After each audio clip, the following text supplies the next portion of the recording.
My name is Layla George. I am serving as project executive for this project, City Metro-owned project, Reimagining the Belvedere. Previously, I was at Olmsted Parks Conservancy. There is no one who believes in the power of a well-designed and executed public space more than me. I think that in terms of providing the most value to the most number of people, public investment really can find no better home than our shared spaces. So thank you for being here. I like to orient people to the site. This is the 5th meeting we've had, and the only one where I can say it's all right there is what we're talking about. But it is 5.5 acres, so it's a lot larger than many people realize. You can see we are right here in kind of the lower left at the Kentucky Center for the Arts, overlooking the lawn area. It goes all the way to the platform over the expressway, and of course the kind of extension of 5th Street. If you pull back a little bit, you can see the red dot is the Belvedere. You can see how close we are to so many other downtown attractions. Obviously, the Kentucky Center where we are now, the Ali Center right next door, but also really close to the Convention Center, Waterfront Park Playport to the west, Waterfront Park to the east, the Yum Center, Museum Row. All of these spaces really are within easy walking distance from the Belvedere site. The other reason I like this image a lot is because you can see this barge coming in at the Clark Memorial Bridge and making a turn. So this stretch of river right behind you all and in front of me is one of the busiest stretches of inland commercial waterway in the country. You can see the turn that barges have to make to get into the locks. So it's sort of like the on-ramp of a freeway for barges right here. And that is why we have all of the bollards out there. Many years ago, I thought they were beautiful planters and just this nice aesthetic feature, but they are giant bollards to protect the roadway from barges. This site has really been interesting to me to kind of delve into the history of it a little bit. It really is where our city was founded. There was an ancient Indian mound here, probably from the Adena tribe. That was kind of smoothed over and leveled by Evan Williams, who created the state's first commercial whiskey distillery here on this site. Beargrass Creek used to flow out at 4th Street, but at that point it was really used kind of as an open sewer, and this was our city's front door at the river. It was a very busy commercial wharf, and so the city rerouted the creek, but this really is where the city started. When urban planners came in and designed a grid for the city, the American Life building right there is lot number 1. So it literally started here. There's always been a desire to do some sort of nice civic space here on the riverfront. This was a plan done in 1931 by Harlan Bartholomew and Associates. He invented the field of urban planning. He's out of St. Louis. He doesn't have a great history for anyone who studies kind of urban and structural racism, but he did do a lot of urban plans for cities, including this design, which never happened. It was 1931. Of course, the flood came just a few years later. But the city never let go of this idea to do something wonderful here. It seemed like a perfect opportunity. In kind of the late 60s, Norman Berry developed a ambitious plan. You can see how ambitious with this rendering behind me with a movie theater and mall and things like that. And this was really going to be funded by Reynolds Metals. Well, in 1967, I think, Reynolds Metals moved back to Virginia, took all their money with them, and the city was left kind of in a quandary. So Mayor Frank Burke at the time tasked his friend Archibald Cochran to figure it out and make it happen and get something done. So urban renewal was a thing, and it happened, and they had really demolished from about 2nd Street to, I think, 6th Street and kind of cleared the way for new development. One of my first meetings was with Lee Cochran, who's here, so she can fact check anything I get wrong about these stories. But just hearing about his involvement, he had no personal interest, no financial interest with adjoining properties or things like that. But Mr. Cochran really thought that Louisville was missing a huge opportunity because there was not a connection to the river at that point. He had been to Paris and other cities and seen the way that cities really embrace their riverfronts, and he wanted Louisville to do the same. So in addition to really spearheading and managing this project, he also was one of the founders of Riverfields. So he pulled a team together Larry Melillo was the architect on that, and he was really one of the primary figures in that project, as well as Doxiadis, who was a famous Greek designer. He is given a little bit of credit for helping sway Mies van der Rohe to come to town and design the American Life building, because they were contemporaries. And so what we had was, so this is the other picture that I love, because it shows all of these things that were happening at one time. So this was in about 1971, and you can see the Galt House was being constructed. You can see, I think it's a 401 office building that was being constructed there on Main Street, the American Life building, the Belvedere, and the Expressway. All of this was happening at the exact same time. It's a monumental feat of transformation. And what we got was this really beautiful mid-century modern design.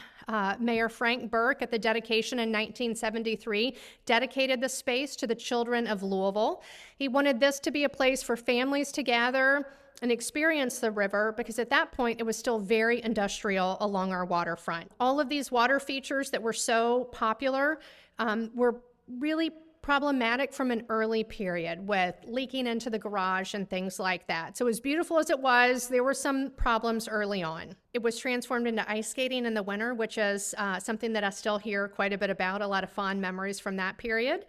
And so then in the mid-90s, Mayor Jerry Abramson came in and was going to fix it. He was going to try to repair some of the leakage that was happening in the garage and really reimagine this space. He wanted to bring more events back down.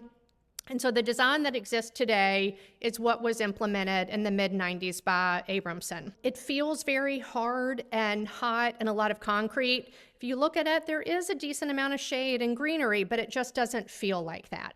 One of the issues that we still have to this day is leaking in the garage, kind of concrete that's damaged and coming off in chunks. And that's because the space was always designed for pedestrian use. It was not designed to accommodate food trucks, certainly, which are extraordinarily heavy. It was not designed to accommodate big equipment to set up for events and things like that. And so that has continued to damage the structure. It cracks the concrete, water gets in, and then you're off to the races. So what we have to do first and foremost is come in and fix all of that. We have to reinforce the concrete, install a lot of new waterproofing, new drainage systems, and really stabilize the structure and strengthen it so that we don't end up right back here in 15 years. People will drive even when they're not supposed to, and we know that, so we have to accommodate that. And so we are going to fix what's broken, and while we're at it, we plan to reimagine the Belvedere once more. So, a lot of people have noticed that the mayor's really doubling down on downtown. He got $100 million from the state legislature last year to invest in a variety of downtown projects. And I think the reason is it's an incredible source of revenue for the city. And when downtown does well, the city does well. So here you can see renderings or images from our current budget. So the big, more than 50% piece of the pie is occupational taxes. Property taxes is that royal blue square.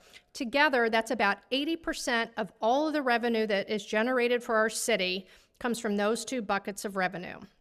That funds everything. That funds all services across the county. And so where does it come from? Well, primarily it comes from downtown.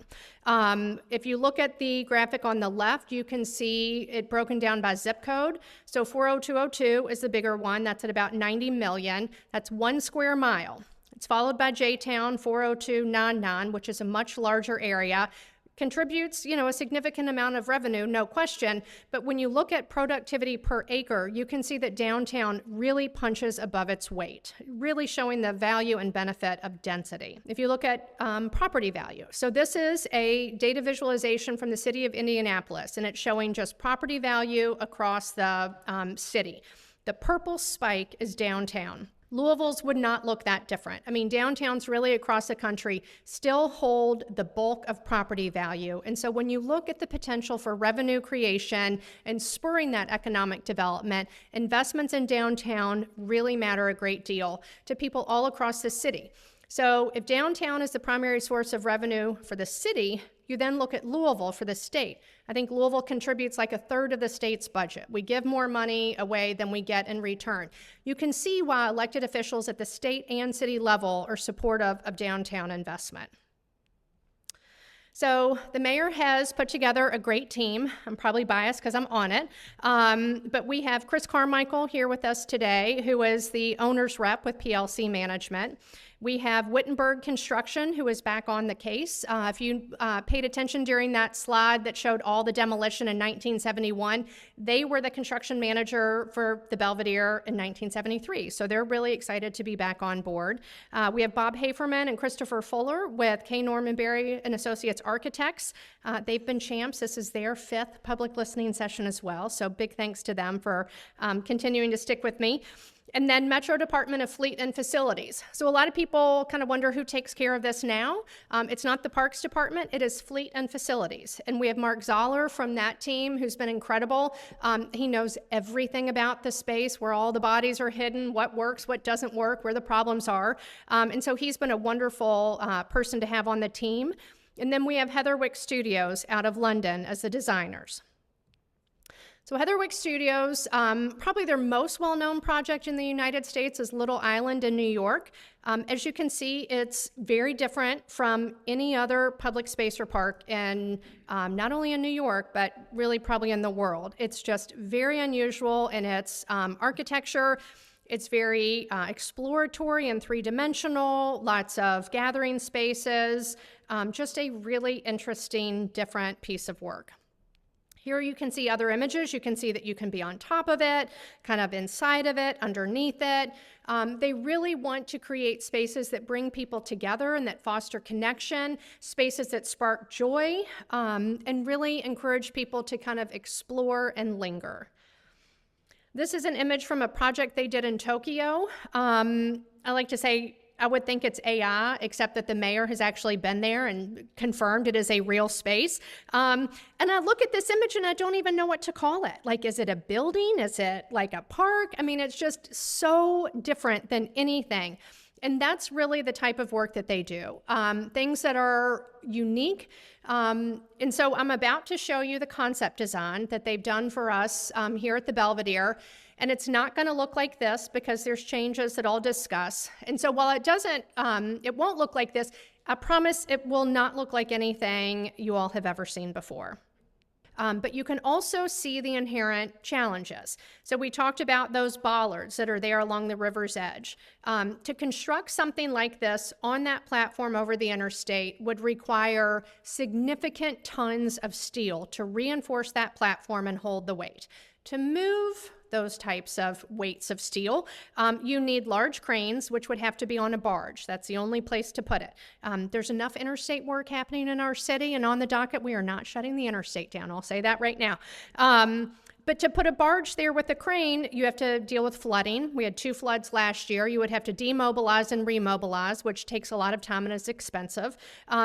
If the Army Corps of Engineers would even let us have that, and given the heavy barge traffic, we don't think this is worth really moving forward with. It's too many safety issues with barges and flooding, and it's too much money just to put it there.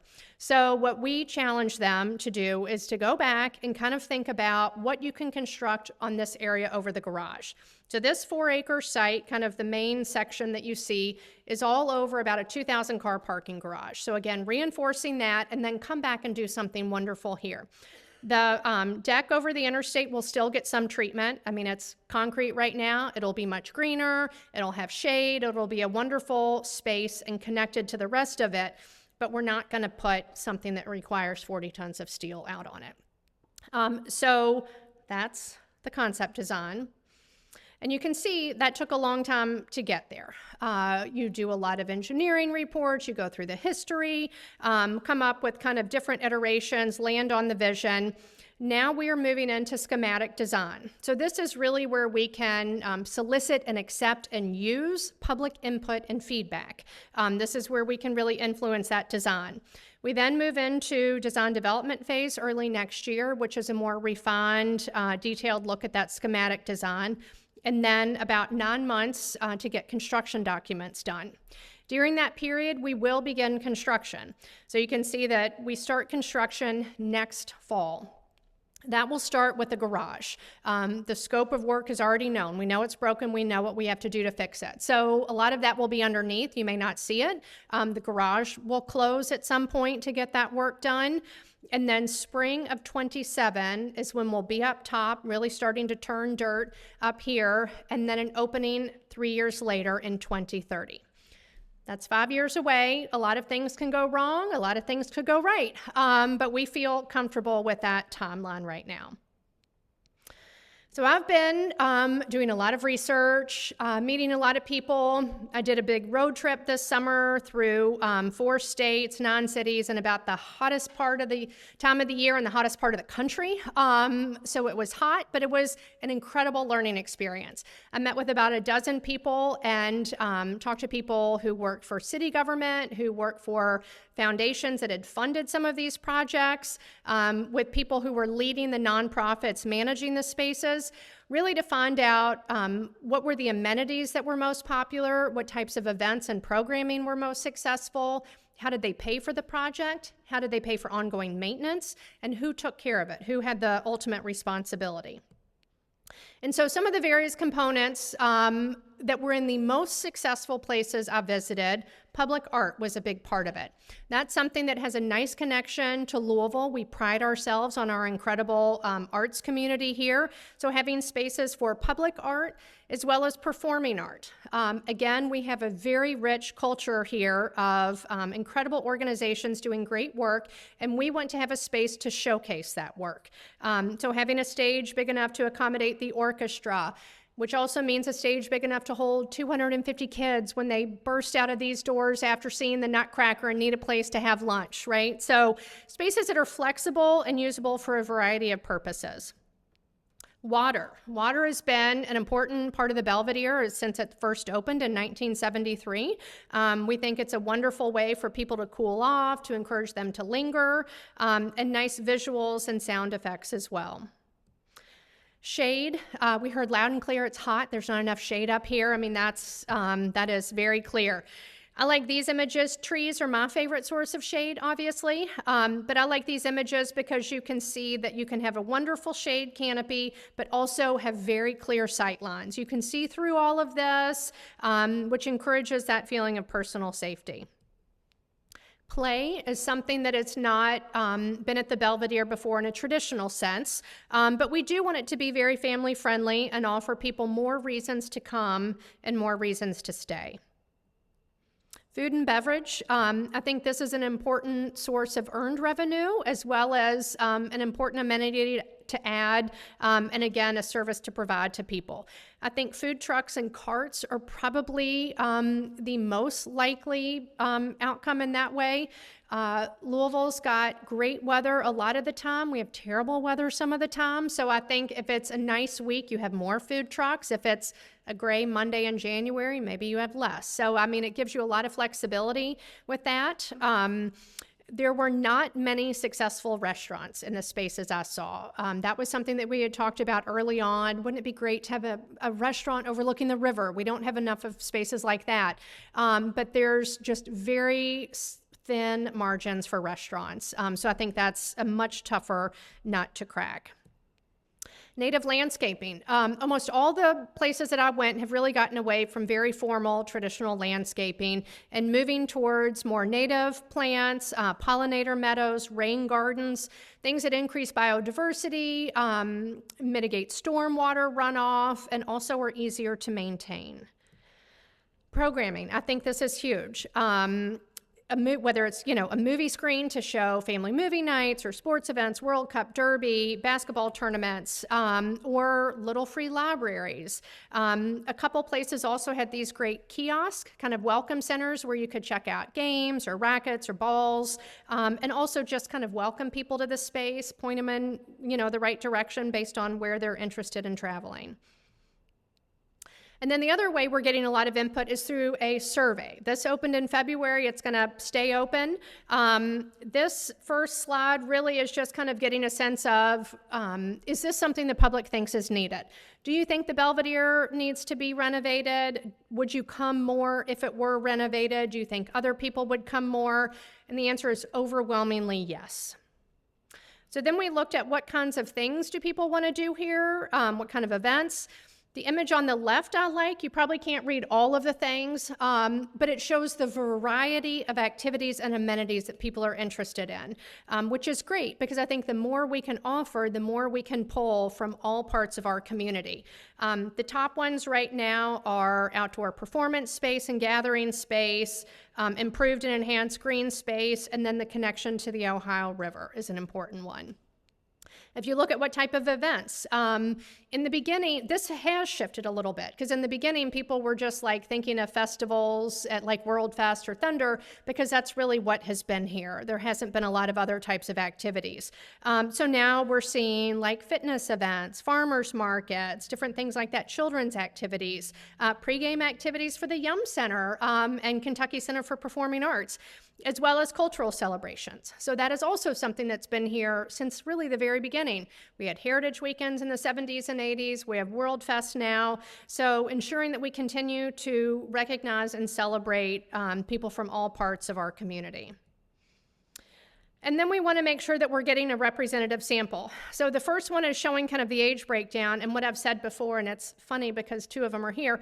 I have 18 to 24-year-old children. I'm shocked that any 18 to 24-year-olds have filled out this survey. I'm sure my two 18 to 24-year-olds have not. So I think that's surprising in a really nice way. Obviously, we would like to continue to get representative samples. We're pretty good on gender, race. We would love to see more people of color. And I haven't updated this slide. We've now gotten like almost 450. So last week, I get this updated once a week from the city. Last week, we had like 140 people fill the survey out, which was wonderful. So I hope we continue to get more. But I like the top one because it shows how people are getting here. We know that most people are driving here, parking in the garage. I want the garage to be the nicest garage in town. I think it's a low barrier to entry. There's a lot of people who don't come downtown. The one-way streets confuse them. They don't know where to park. They think it's dangerous. But they still come to Broadway here. They still go to U of L basketball games at the Yum Center, and all that stuff is kind of centered here. So if we can get people to see it's easy and wonderful to come down, park here, come up, get something to eat or drink, go do what you're going to do downtown, rent a bike, check out, the museums on West Main, the distilleries, but have this be the gateway to downtown. I think it would be fantastic. We also know a lot of people walk. There's a lot of people who work downtown who are walking to the site, and we want to make it more bicycle friendly.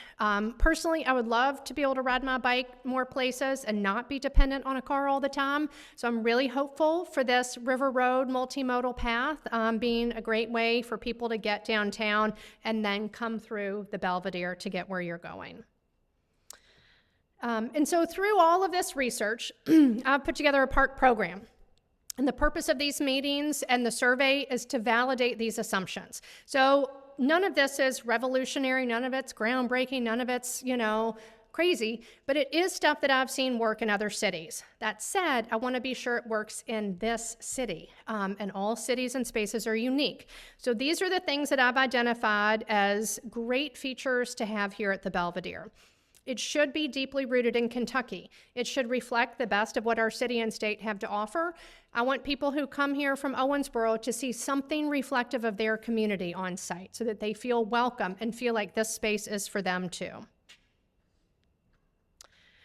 And again, I think that the potential for this is incredible. I've seen beautiful public spaces in other cities that were totally empty, and that's not what we want. We want this place full with people all the time, all days of the week. And in order to do that, we have to ask those people, all of you, what you want to see and do here. Because if you're not invested in this space and if we're not offering what this community wants, then it's not going to be successful.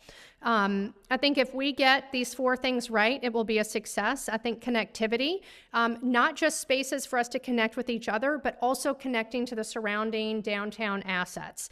Activity, high variety and frequency. Sustainability, both ecologically, like I've talked about, but also financially. We cannot build something that we cannot afford to take care of, and I'm just dead set on that. We have an economic analyst who has just been hired to do a study. How much is it going to cost to maintain it? How much do we think we can raise on an annual basis, and then make sure the design reflects that?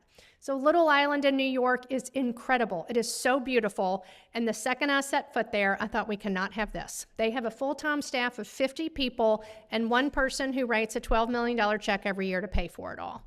And as much as I wish we had somebody who would do that, I don't think it's in the cards for us. So I think we have to be realistic and design a space that we can really take care of and make sure it's beautiful all year long for many, many years to come. And it should be welcoming. People should feel safe here. There should be good signage and wayfinding. It should be inclusive and it should be accessible. So people should be able to move around the entire space without any difficulty. So those are the things that I'm really focused on. And I would love to answer questions, get comments. This QR code takes you to the city's website where that survey is. Please share it, take the survey. I see my 18 to 24-year-olds doing it now. And so we have note cards.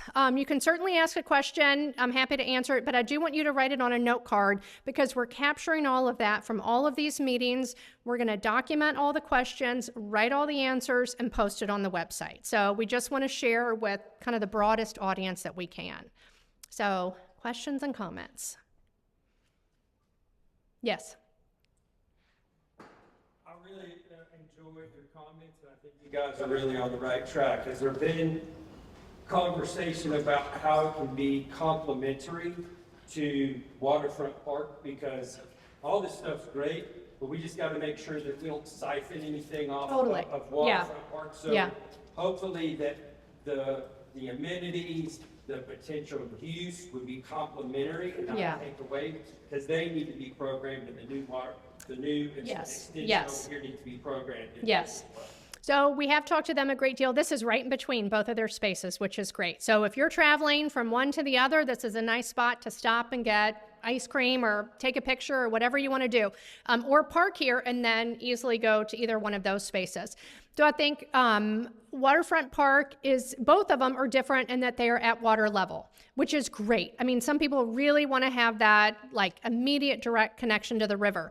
This is nice because it's a vantage point. It's a different kind of experience with the river that you don't get at waterfront parks, especially during flooding events. This is really accessible from downtown, whereas those are less so. So it would be great if people from downtown could kind of come here and go in those directions.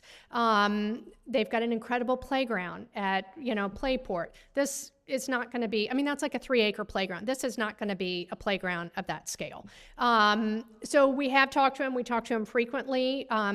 They have the capacity for large events. This will never have the capacity for large events. So kind of complementary size spaces, I think, is important. There's also a lot of organizations going through change. So the Muhammad Ali Center is they're doing a strategic plan about what the next 20 years look like. Kentucky Center for the Arts is doing some strategic planning. The Yum Center is doing strategic planning. So we are talking to all these different groups. How can we complement what you're doing? How can we connect to what you're doing? How can we showcase that? We've talked to KMAC about public art. Can you help us program, like with the public art program, where I'm not a public art expert. I can't imagine the leadership of the new organization will be. So how can we rely on our partners? Have something from KMAC, and if you like this, go check it out on West Main. Have Burnham help with the nature play. If you like this, go out to Claremont and check out, the great things Burnham has. So we really do want to showcase all the other great organizations that we have in town. Oh, thank you. Yes. Comes off the other gentleman's question. I drove by Waterfront Park on my way in today. And unfortunately, they need a lot of money for maintenance. And it shows, and if I were taking someone from out of town down, I would not take someone from out of town to Waterfront Park right now. It's embarrassing. Yeah. And my question is, does this whole project, even though I know WFD is a separate organization, is there a way that this project can somehow spend money for them to get the whole thing kind of cleaned up? Because they need hundreds of thousands of dollars for maintenance over there. And then, it really looks and smells bad. So I think their playground area is in need of an upgrade for sure. So So they do have a plan, and we've met with their landscape architects. So they have plans to move the Belle of Louisville a little further east into Waterfront Park so that it's a better kind of onboarding, offboarding experience. Maybe redo the water feature that's kind of around like the Witherspoon area. So they do have plans. They know that that has never really worked the way that they envisioned. So they have plans to redo that. And we're working with them so that it's a nice connection and it all makes sense and is seamless. I would say that I think the money this project spends off will stay on site and pay for this site to be kept in really good condition. Operating expenses is really a hard nut to crack. It's always hard to kind of figure that out for everybody. And there's never enough money to go around. The city never has enough money, not just Louisville, but every single city across the country. So there will be a new nonprofit created to manage and oversee this space. It's a fact of life in the world we live in. All of them require private support. So this entity will spin off money from hopefully food trucks and events and get some earned revenue, maybe other opportunities to get earned revenue from parking, some city funding. It is a city project, corporate support, and then I want to raise money for an endowment to help support maintenance and programming. Because I think when money gets tight, programming is the very first thing you're going to cut. But I think it's critical to the success of the site. So The answer basically it's no. no. Yeah. And that's unfortunate because what you'll have there then, if they don't get it together, is we'll have lots of people over on Belvedere. Yeah. But no one will want to go to Waterfront Park because of the. Well, they still have such incredible events over there. I mean, they're the past. Maybe not last weekend, but the 2 weekends before, they had an art festival there. They had a flea market. It was packed. I mean, jam-packed. Waterfront Wednesday is huge. So I think they still draw tons of people down there for events and different things. They do have plans to redo that playground and kind of, it's 25 years old for some of that. And so it's ready for kind of a refresh. Yeah. Yeah, and that's the part I think that they're really going to rework with kind of the wharf plan. So, yeah, yep. Yes. See interpretation or education included in programming, Yeah. which I think there's a huge need and demand for both of those things, especially with regard to the river. Yeah. And I think there are a lot of different ways that could be modeled. Like, we don't need the $12 million donor. Right. Is there a plan to? So there's sort of a plan to include all of it because I think there's so many good ideas and I think so much of it can be incorporated. So there was a sign that I saw at Little Island that I loved. It was on kind of a fence railing and you could see through it and it had all the different aquatic animals that lived in the harbor. And so you could kind of visualize what's there. So I think you can do a lot with signage. I think there's going to be certainly some historical interpretation that we can incorporate there, some environmental education, but it may even again be check out Falls of the Ohio. They have incredible educational components over there. The Portland Museum has plans to do a unbelievable, spectacular children's space. So can they help kind of give us a couple things and then again encourage people to go visit those other sites? I really don't want to compete with any organizations, and there are a lot of good organizations doing environmental education. So again, we don't want to duplicate anything, but really just kind of raise other boats. Yeah. Yes. I don't know. I mean, again, people are like, what's the new schematic design? I'm like, I have no idea, because we haven't really seen it yet. So I don't know that there will be classroom space. And again, they have classroom space at the Ali Center. They have space here. I mean, some of it doesn't all have to be on the Belvedere. We've got great neighbors and who may have space. I mean, this room could be great. Yeah. Yes. Visited similar to this area, were they downtown? And Yeah. if so, can you speak to how they were utilized during the day? Yep. And again, I'm going to remind everybody who's asked a question, please write it on a note card and leave it with me because I want to capture all of this. These are great questions. So I've been to 50 different spaces over the past, 5 months. The two most successful were in downtown. So one was Clyde Warren Park in Dallas. It was 5.5 acres over an interstate, which was kind of the impetus for that big road trip because I really wanted to see that. And another one was Discovery Green in Houston, and that was downtown. It was about 11 acres, so it was bigger than this site. But both of those were downtown in the middle of the street grid system, businesses all around them. And what they did was really focused on programming kind of outside that 9 to 5, Monday through Friday, in a way. I think they figured if you get the evenings and weekends, the other stuff is going to fill in naturally. So they did have like toddler Tuesdays, things like that they would do during the day. Tons of food trucks. Clyde Warren Park makes $1 million a year off food truck revenue, which is insane to me. So they have all those people going there to eat lunch every day. They have an incredible fountain that has like a choreographed music light show at 12 noon every day, at 6 p.m., 7 p.m. They do after work like volleyball with young professionals. They do exercise classes on weekends.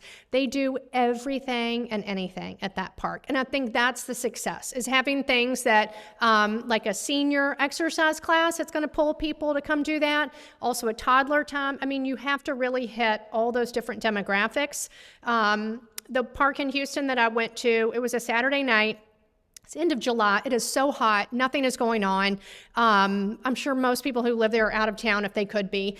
And downtown was dead. I mean, it's all these one-way streets, totally empty, no cars. And I got to this park and there were 1,500 people there. It was packed. There was no events. There was no planned programming going on, but all of these people came into this one space because it's always so alive with activity. So seeing those spaces, I thought we can do this here, but it's really a question of programming. I mean, that's a big key. So, yes. Were there any research done about secondary economic benefit from the park being constructed to surrounding downtown development? Yeah. We've got some vacant towers, some vacant lots in need of new construction. So what was learned from other cities about that? So that is what this group is going to do for us. So they're going to, the economic impact group, they're going to look at two things. One is like, what's the revenue operating model? And then the other thing is, what is the potential economic impact? Because that's something we want to show elected officials. You know, you were investing public dollars in this project, and this is the revenue creation that we anticipate. I will say the Dallas project, I mean, like an art museum had its back to it, and they're redoing to have their front to the space. They had a Chase bank branch that was, 1-story bank branch. It's now like a 20-story tower. So they have seen huge change around this space. I think the one in Houston has seen a lot of development as well, new hotels and things like that. So we're working on getting some of that information. Yeah, thank you. Yes. When do you think you'll have the new schematics? And when you do get them, are you going to put them out for public comment? So I think schematics will take probably another 3 months or so, 4 months. And so we haven't gotten down that line to figure out how we present, what the format is for presenting those. But again, this is really when we want input on. I mean, my feeling is that taste in design is very subjective. So the design that was first released drew a lot of reaction. It definitely stirred emotion, which Heather Wick likes to do. It's provocative. And some people thought, oh my God, that's just what the city needs. We need to think big and do things that other cities do, and this is going to put us on the map. And other people thought it was the ugliest thing they'd ever seen, and that's ridiculous, and why would you spend money on it? We will never have consensus on design, ever. And so I'm very intentional about what I'm asking for feedback on. I'm not going to ask people's opinion on the design because I can't use it. So I want your opinion on what kind of things you want to do there and what you want to see there, because that's useful, right? It doesn't feel good to be asked what you think about the design, knowing that nobody's going to take that into consideration.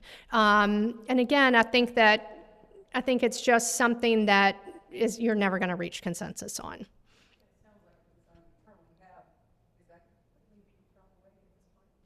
would say pretty much. I mean, like the vision is there, right? How people move through the space, what kinds of things, that's all there. But like the big thing on the platform was responding to that site. So the edges were raised to block that highway noise. That's why it had that design. And so it didn't make sense. We'll just take that and put it over here. That it doesn't work. So, so I would say, sort of, yeah. It's just kind of being, yeah, yes. You just mentioned highway noise, which is something I was thinking about. Is there other means of kind of mitigating that? Yeah, so we're looking at that. There's a couple things we're looking at. I mean, there are sort of barriers you can construct to like physically block that noise and then kind of landscape around them or make it decorative so it's not just kind of steel walls up. The team has also been working with somebody who was talking with the airport authority about mitigating airport noise. Like there's noise cancellation technology like we have in our headphones, and sometimes that can be used. I don't know if we know that it can be used for this application, but it's definitely something we're looking at. Yeah. Yeah, parking and ease and cost. In Yes. other words, I'm not sure you all are doing calculations on how many people it's going to take to come there and use the space. And am I going to, depending on if my income's 30,000 or 300,000, am I going to go, that's so easy to get to and no cost, I'm taking my kids. So I know there's some kind of. Yeah, so we'll have to look at it. So right now it's under the jurisdiction of Park. They manage it, and so we're looking at what changes. I do think it's easy to get here. You can always adjust those things. Like there was one park I went to in Denver, and it was right next to a big REI. And so REI wanted the parking free for an hour because they wanted their customers to be able to park there and not be charged for parking. So it was free for an hour, and then from like 60 minutes to 90 minutes, it was $5, and if it was over 90 minutes, it was like 15. So it kind of incentivized people who wanted short visits to stay there. I don't know how we would do it. I mean, because you also don't want downtown office workers parking there because it's free, or people who were coming to a show parking there for free, and then you're not really having capacity for people who maybe don't have means. One thing we are looking at, though, that I'm really, really hopeful about is better public transportation to the site. So there is a TARC stop out front. I would love that TARC circulator that used to be on 4th Street and go up and down and was free, and you just get on and get off wherever you want. Can we get that on Main and Market from Nulu to Portland and just go all day? I mean, the businesses would get so much money from that. I mean, if you can move tourists in Nulu and tourists in this area with the distillery tours and move them all back and forth, I mean, it helps everybody. So I would love to see that. Yeah. Yes. No, I think that's part of what waterfront park suffers from. You can have the vision, but when you've got the nobody really expresses that that's why I'm not really coming down here. So I get it with that leafy approach to the original design. But I think that noise isn't going to be, and if they can show you an example of how it's been mitigated instead of just saying it will be mitigated, and I have one more thing to say. Yeah. And this is just like phase 2. Yeah. Gondolas to shipping port island. And I have to tell you, the first plane, the Doxiata's plane, and she knows that. This was from the Belvedere to shipping port island, probably cost $460 billion. Not to mention. But I started thinking about St. Louis and the Arch and people come to, and I kind of got away from development of the Belvedere and went to parking on the Belvedere with nice whatever, gondolas running, situation on Shipping Port Island that, does, but and people go to the Arch, it's not because they love Archie. and also, the perspective, for those of us who've been in an office building on the waterfront on the 20th floor, you get up there, you might be seeing your lawyer for divorce, but you go, oh my God. that anybody should see the locks, the dam, the fossil beds, and that's what I wanted to see. Because I want them to really understand the commerce aspect, the Yeah. recreational, the electricity, and I think we could be known for the gondolas, just for fun. That'd be amazing. Oh my God, look at all this thought and creativity you've spurred. Okay, I'm gonna start in the front. Back to what you were saying about you'd like to see more public transit. Yes. How can we encourage the city to invest in more public transit to provide, not just for Yeah. getting downtown, but for more people in the city that don't maybe have something, Yeah. that don't want to drive down and they don't want to even bother, but they get Yeah. in so much trouble. Get more public transit so we can get them down there. And tourists, I've heard a lot of tourists say that other cities, they can just get on public transit from like the airport and go all over and visit all Yeah. the amenities, all the attractions. And we need to be able to do that same thing. So how do we Yeah. get the city to encourage more public transit to help support? Yeah. So I don't know the answer to the bigger question. So the bigger question is really like, how do we create like a real great public transit system, not just for Main and Market, but kind of broader? I think that I talked to somebody the other day, and well, this gentleman said, Waterfront Park needs more money. Somebody else said, Tark needs more money. Somebody else, everybody needs more money. I mean, it is just the way it is. I don't know if it's trying to figure out better tax situations, like the ability to tax for some of these projects. I mean, some of these cities have like that penny tax that we tried to get passed a number of years ago. Oklahoma City does. I mean, what they've built with that is insane. I mean, it is incredible, the amenities they have. Other cities have more flexibility with kind of tax incremental financing kind of situations where they can pull money. So I don't know the answer. It may be sort of a combination of a lot of different things. In terms of the Main Market thing that I really want to see, I feel like some of these businesses should invest in it because it benefits them in this downtown area. So. The city, even since the city doesn't seem to be finding any money in their budget directly to help fund the park, their targets most of their funding, other than federal and state grants, from an occupation tax that was passed by referendum in 1974. Could we make a referendum here and maybe raise that another, whatever, 0.2, 0.4%? It's 0.2 right now. Could they do that and maybe we get the money for a target, then that would help get more people all over the city and maybe to come down here more to help with this. Yeah, I think, is Andrew Owen on the budget committee? I mean, you've got a Metro Council member here who might be able to talk to you about what that would take. Sorry to throw you under the literal TARC bus, but Ken, yes. Okay, 8664. So nobody mentioned that at any of the other public listening sessions. I was waiting for that. And the early ones out, then they different. And yes, in January. So the most recent ones.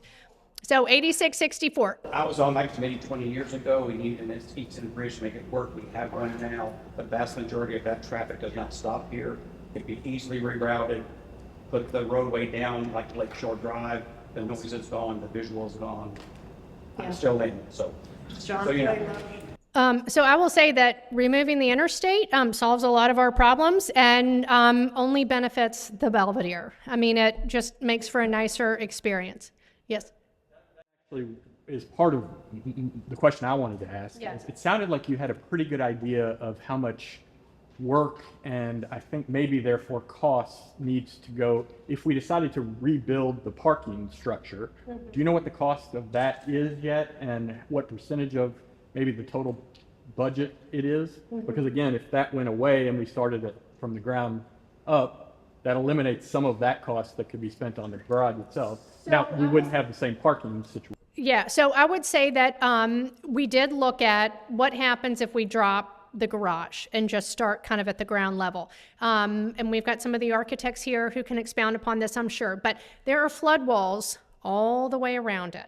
And so you're going to be at the bottom of a bathtub is going to be the experience. So, and then you have all those bollards out there on the riverfront, and then it's all parking garages in either direction. So my feeling, it would be great to get rid of the expressway. This will never be waterfront park in any way, shape, or form. It's never going to be that experience just because it's not as much space to the river, it's not as much depth, and there's flood walls all around it and parking garages in either direction. So I think it would be an amazing linear space. Like if you got rid of the expressway and River Road was there and you had that multimodal path, it would be incredible.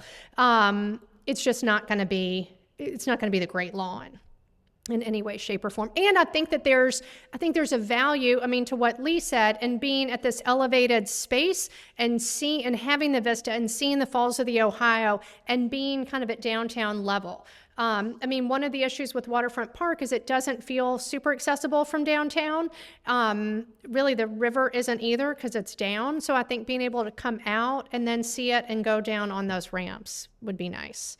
And if you pulled out the cap over the interstate is like a table and the interstate's running between it, you can just pull it straight out. It has no impact on what we do up here. So, yes. Yeah. 20 years ago, 8664 used Milwaukee as the example of a city who had just taken down their interstate. The glide trip this year in 30 days is in Milwaukee. So for those of you going, we can take a look at what it is versus what it used to look like. Thank you. Yes.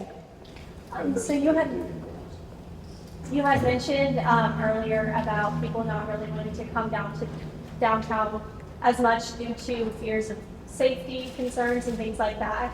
So what is the plan to help people feel safer and more secure in this space when they come? Yes.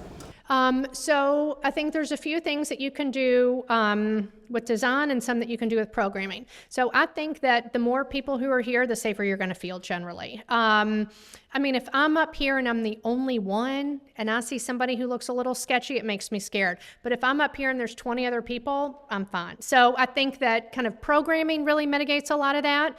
I think positive activity tends to drive out negative activity naturally. I think design-wise, you can do some things to really work on that. Thank you.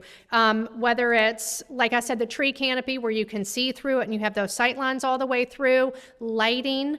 One of the parks I went to, they had their offices facing the spray pad and playground because that was the constituency they were most concerned about for safety. So if somebody, kind of walked out in the spray pad that didn't look like they belonged, they were on it. They saw it immediately.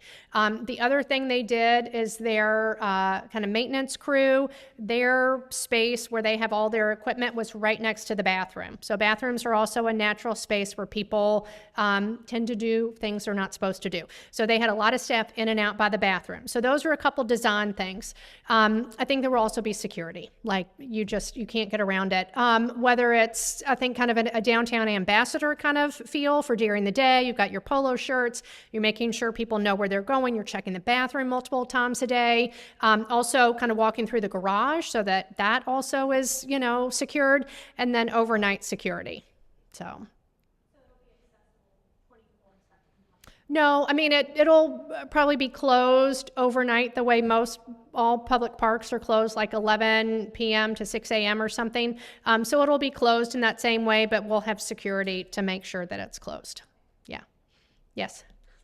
With the redo of the garage, is integrated secure bicycle parking being included? I think that would be great. I would love to have bicycle parking. I'm getting a new e-bike for my birthday, so you can bet I want it. And I want bike rentals. Like, I think that would be awesome to have bike rentals for all the tourists who don't want to ride those scooters, but want to be able to move around. I think bikes would be great, especially with, again, that multimodal path. I know I'm putting a lot on that, but if you could rent a bike and cruise all up and down the Ohio River and get on the Louisville Loop, I mean, that would be so cool. So. Yes. There used to be bikes you could rent. There Along with used- it, but yep. they got rid of it for some reason. Yeah. Well, I think that was a private company. I don't know that the city did it. I think it was a private company. Yeah. Yeah. I mean, I also was in Denver and I got Lime bikes a couple times and the tires were flat. I mean, they're not perfect, right? You still have issues, but yes. Additional integration with Muhammad Ali Stones Yeah. closed, whether it's standing over the Sixth Street or whatever. So there's a ramp right there that goes straight to the Ali Center. There's also plans to build a new 1,000-room hotel on the other side of it. There's like a little green space there by their garage in 7th Street. So there's a plan for a huge hotel development that will be there. It's in the old Museum Plaza site, so it connects through that resurfaced lot that's at West Main now where there's pickleball courts. So it'd connect through there. So if you're here and want to go to West Main, you're going to go through the Ali Center and kind of pop out there, which is great for the Ali Center to have all that kind of through traffic back and forth. So yeah.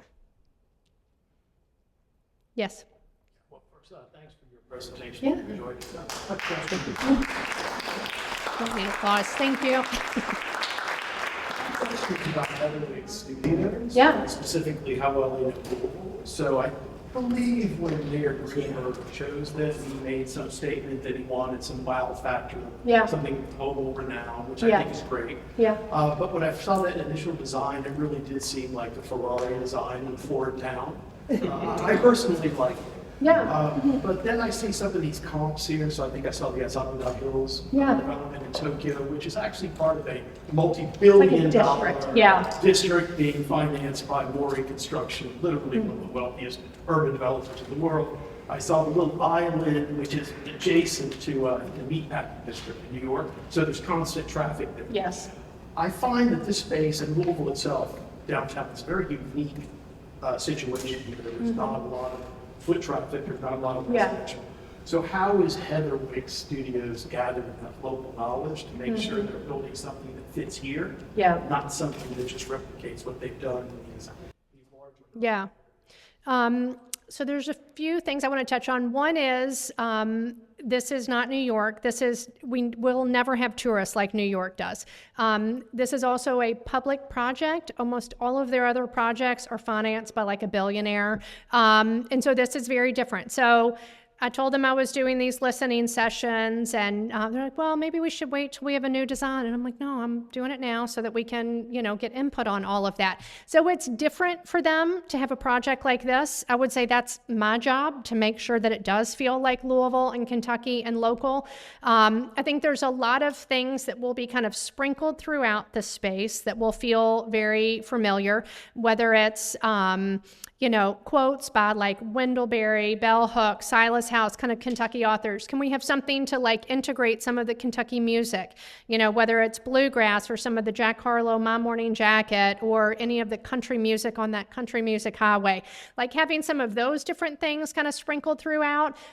Native plants, native materials, whether it's the wood, the stone, things like that.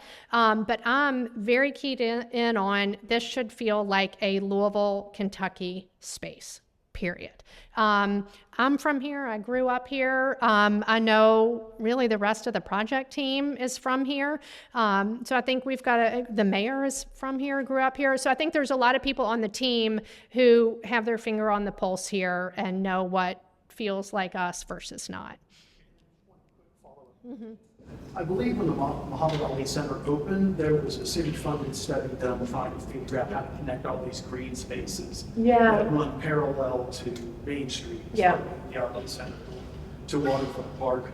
Are we drawing on some of these previously funded studies? So I haven't seen that, but I do know, so the Urban Design Studio at U of L had a spring capstone, or let's see. Yeah, spring capstone from last spring project where they looked at kind of all the green spaces in downtown, really kind of, I think, through like the 4th and 5th Street corridors and kind of how do you stitch those together. Other cities have done this as well. How do you make the quilt of parks and connect all these little green public spaces together? So we do have some sense of that. I mean, really a lot of it is me and the project team knowing about other things happening and making sure we connect to those other corridors and spaces. And again, I've been meeting with tons of people. I've met with the executive committee for Kentucky Center for the Arts. I had a meeting with the Yum Center this morning and their consultants. I've met with the Ali Center, Galt House. I will meet with anybody and everybody. So if you all have a neighborhood association or people who couldn't be here that want to know more, I will go anywhere. I'm taking the show on the road. I mean, I'm happy to do your coffee meetings with constituents or anything. So I'm really willing to get out, get as much feedback and input as I can. So yeah, thank you. Any other now you will all have to write down these questions because these are all good questions. Do not forget. Any other questions or comments? Okay, thank you all very much.